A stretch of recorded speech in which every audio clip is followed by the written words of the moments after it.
Today on DIYMAN, I'm taking you through a step-by-step build of this entryway bench and coat rack.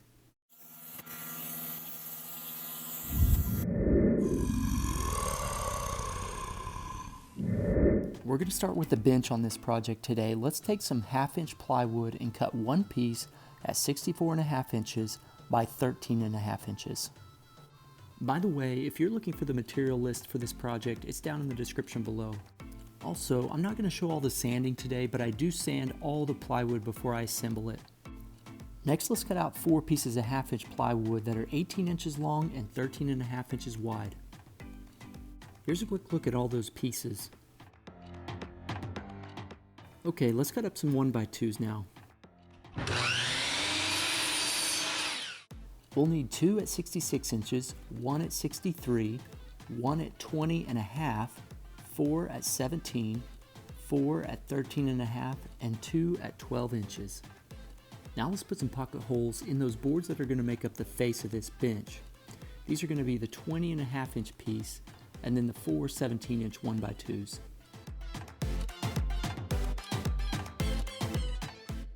Let's mark the middle of 2 of our 17-inch 1x2s. We also need a couple marks that are 22 inches from each side of those 66-inch 1x2s. I'm going to center that 20.5 inch board 8.5 inches from the bottom of that 66-inch board.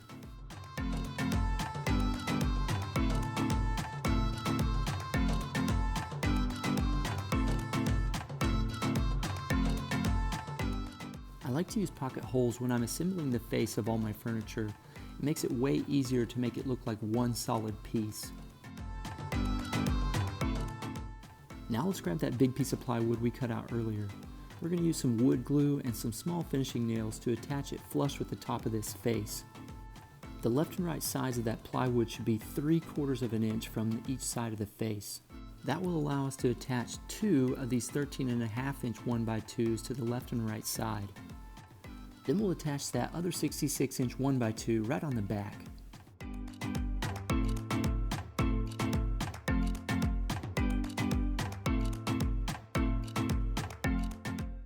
Let's take 2 of our smaller pieces of plywood and attach them to each side.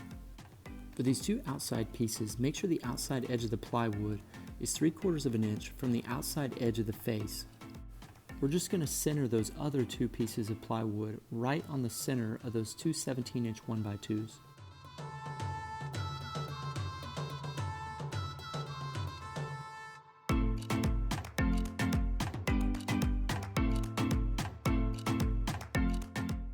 On the back of our bench, let's attach the last 2 13.5 inch 1x2s to the left and right sides. For the middle, we'll use those 2 12-inch 1x2s.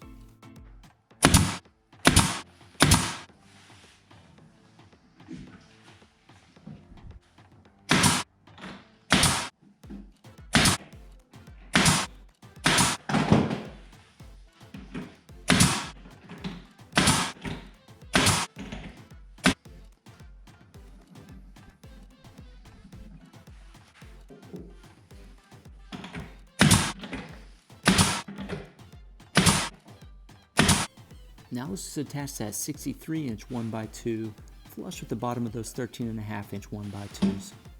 Just a quick heads up, if your baseboards are taller than 3.5 inches, you may want to make some adjustments to these backboard measurements.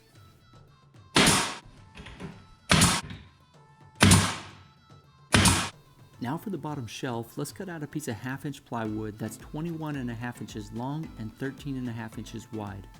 Let's cut one more 1x2 at 20.5 inches and one more at 13.5 inches. Let's make a mark on the back the same way we did on the front. Then we'll attach our shelf with wood glue and finishing nails. This 20.5 inch 1x2 just gives our shelf a little bit more strength.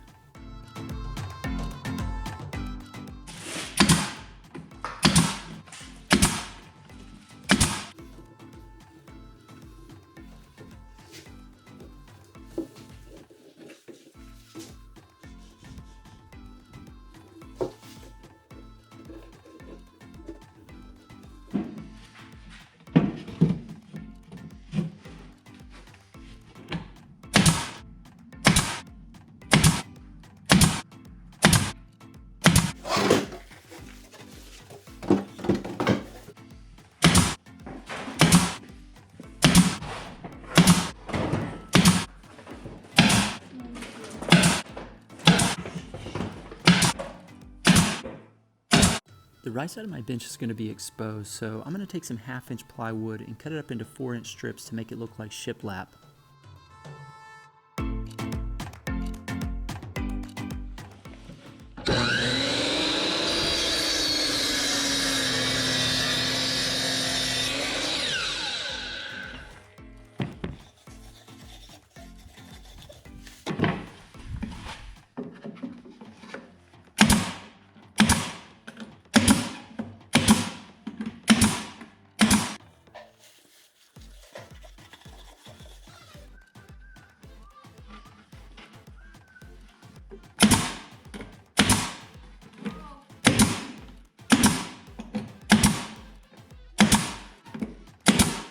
Now I'll just slap on that last 13.5-inch 1x2 flush with the bottom.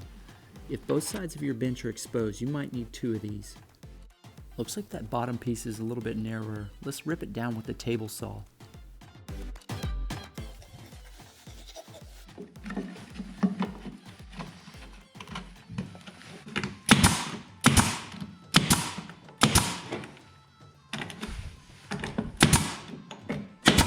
Let's hit the exposed corners of our bench with a 1/4-inch roundover bit in our router.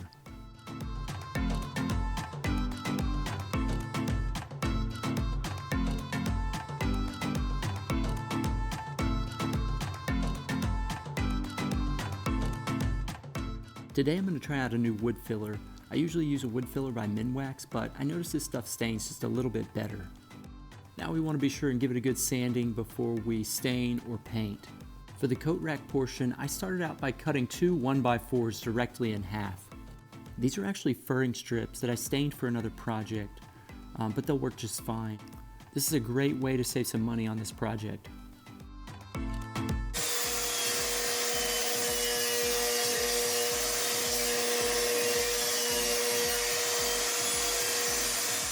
Okay, let's go ahead and cut these up into 4 smaller pieces.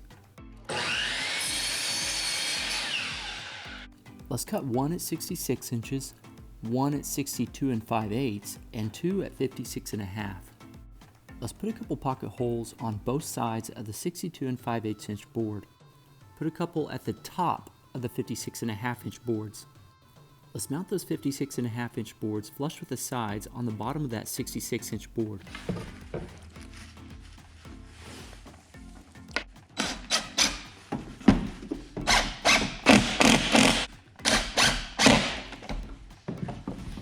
Let's make a mark 6 inches down from the top of that 66 inch board. We'll mount that 62 5/8 inch piece flush with the bottom of that line.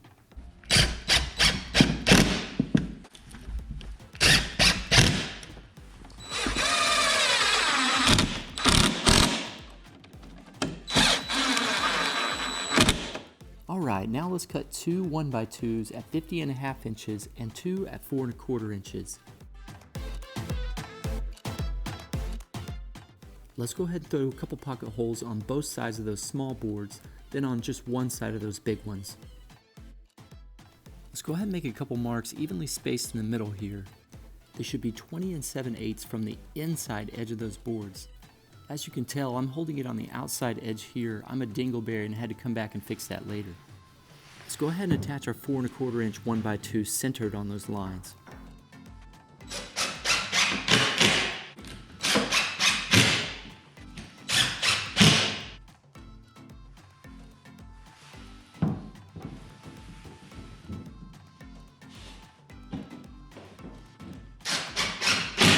By the way, if you like how my miter saw slides out of the way on this workbench, I'll throw a link in the description of that build too.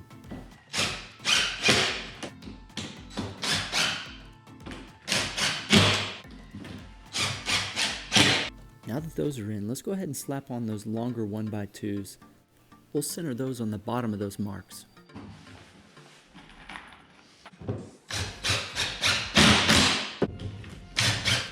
This is a really great time to sand this piece. Alright, now we need to go ahead and build 4 8-inch corbels. If you need to know how to do this, I've got a link in the description on how to build these. If you don't have time to build them, I'll throw a link down there for some that aren't too expensive.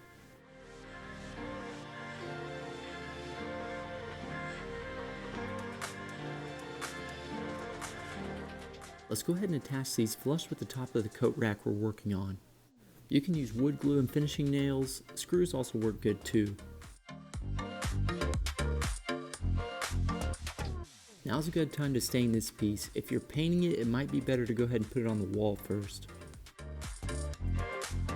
Let's go ahead and cut up some 1/4-inch utility panel into 6-inch strips.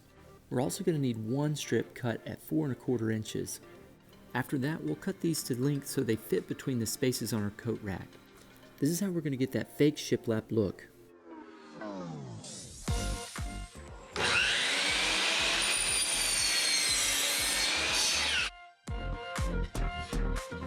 Alright, here's our fake shiplap ready to go on. I also had to cut out one piece that was a little bit bigger than 1 inch.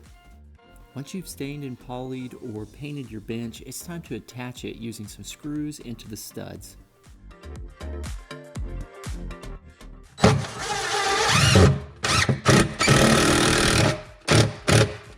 I'll just temporarily install this coat rack for now so I can slap the shiplap up. It just makes it way easier to paint that shiplap with those little uprights stained.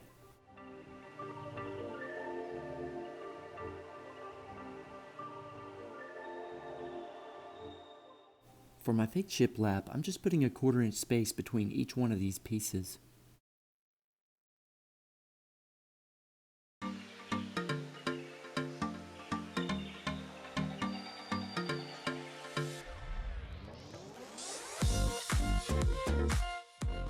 Let's start working on our little storage box for the top. Let's start by cutting 2 pieces of 1/2-inch plywood at 65 inches long and 9 inches wide. We're also going to need 2 that are 6 inches long and 9 1/4 inches wide.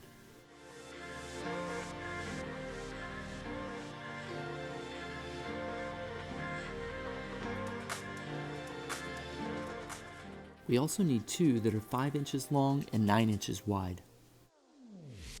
On both of the 6 by 9 1/4 inch pieces, let's put a 1/4 inch notch on one of the short sides.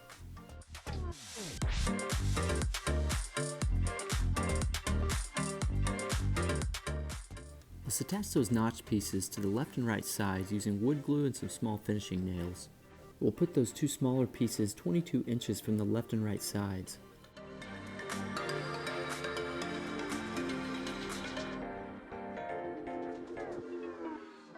For the back, I did use a piece of 1/4 inch utility panel that's 65 1/2 inches long and 6 inches wide. I was originally going to make the face for this out of 1x2s, but I realized you couldn't fit anything in here, so I decided to change things up a bit. Let's go ahead and cut one 1x2 to 66 inches and another one at 21 inches.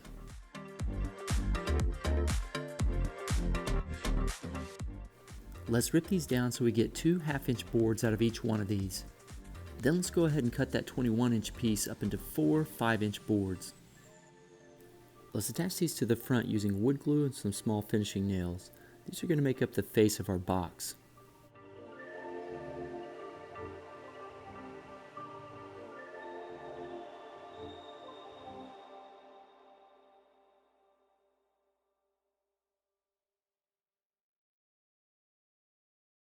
Next, let's fill in our nail holes, and then we'll give it a good sanding before we stain it or paint it how you want it.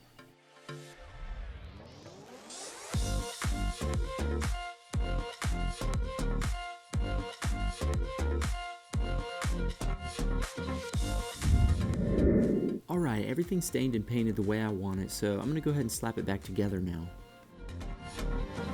For that board where the coat hooks are going, I did go ahead and put a couple screws into a couple studs. I don't know if it needed it, but it definitely gave me a warm, fuzzy feeling inside.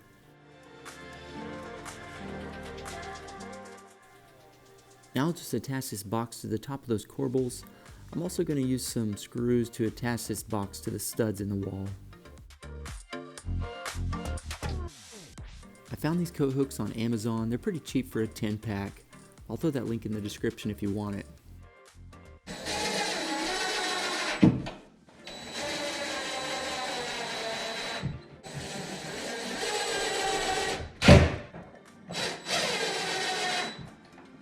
And that's our completed entryway bench with coat rack. This was a little bit longer project today, but it was super easy. Don't forget to smash like if you enjoyed this video. And if you're cool, be sure to subscribe because only cool people like hitting that I believe button.